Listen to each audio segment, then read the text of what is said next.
Welcome to D-Bitz. Today we'll be discussing about how an architect start with his design process. So generally when an architect do the design, so we call it as concept design stage, basic design stage and detailed design stage.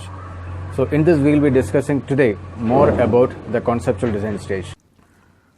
So when we have a discussion with the client, the requirements will be already frozen. So after that immediately we'll be starting with the concept design. So before we start actually with the design, in the software like SketchUp or AutoCAD or something like that, we will start with the basic sketching. So we will have a side boundary marked, and that will also show the entry portion to the site and the road, and that will also show the orientation, the north signs, etc. will be there. And then we will start with the basic building footprint planning. So that depends on the setbacks in that particular region. And once we do that, immediately we will be starting something called the zoning, or we call it as the adjacency diagram or the proximity chart. So how do we do that? So once we have the entry marked, so we have a basic idea. So when the vehicle is coming, so how it is going to enter into the building. So accordingly, what we will do is we'll start putting all the requirements. So the entry portion, there will be a garage, and next to the garage we'll have a small sit out area. From there people will be entering into the house, and in this particular case, so they wanted an office which will be used by the owner. So we have the office which is located very next to the sit out, so that the visitors can directly access the office without entering into the house. And then we have a small corridor which is starting from the garage and enters into the building. So once we have the building, we have the public living area which is marked along with the deck space, which is further extended into the landscape area. And then we have a dining, and we have an open kitchen here, and then we have another kitchen in case if you do a traditional cooking, and then there's a work area. So very next to that we have a private living space which will be used by the family members. And close to the private living, we have the common toilets. And then next to the common toilet, we have one bedroom. So which can be either the master bedroom or a guest room. Depends on the requirements. So that also will have an attached toilet. And then to go to the upside, we will have a staircase which is planned. Now there was a specific requirement of a landscape area. So what we've done is, the deck space which has got an adjacency to the landscape area, and similarly the driveway. So when the vehicle is coming from the side, so the entire driveway has been treated as a landscape, both the side of the driveways. And the landscape areas actually flows around the building and few areas into the building. Like the bedroom will have a landscape, very nice views, etc. And then the back side will have a kitchen garden. And from the living space, it opens into a deck space. That's again a landscape area. So once we do that, we also name it. So we call the garage, then the sit-out space,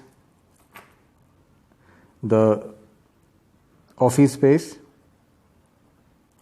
then the public living space, dining, kitchen, and another kitchen, work area, private living space, and the toilets and the bedroom. So once we have that, then the next stage is we need to get into the actual drawing. So what do? We make line sketches. So we start making dimensions to this. So we treat the garage space, and then we have the living areas, we start giving the shapes and forms. In this case, we have gone with a straight line planning. So we try to avoid all kinds of curves and other geometrical shapes. And we have the office.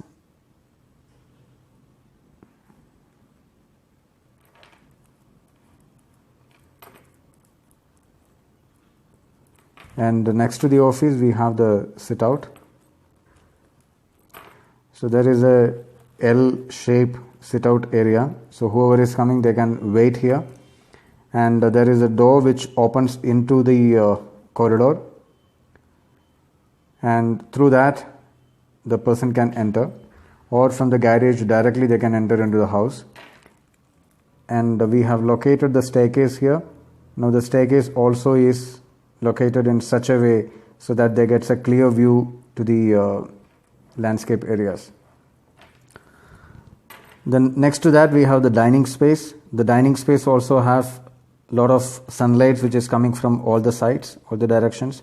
And then we have the open kitchen. So we have gone with an island kitchen, so where the cooking area will be in the center of the kitchen with a hob, etc. And then we have the storages and then the fridge areas, etc. here. So then there is a separate kitchen for the traditional cooking. So that's happening here. And then we have gone with a little level down. So that is getting into the private living space. Now it's done in such a way that even when the person is entering from the house, they won't get a clear view of this area because it is going down to the level. And again there is a garden space here. So we will have an openable door and a window which can, if they want, they can open into the landscape space. And there is a small area with a small piano and all.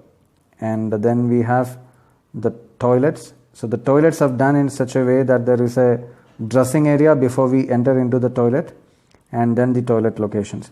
And similarly we have another toilet here. So that's for the bedroom. It's an attached toilet which is accessible from the bedroom.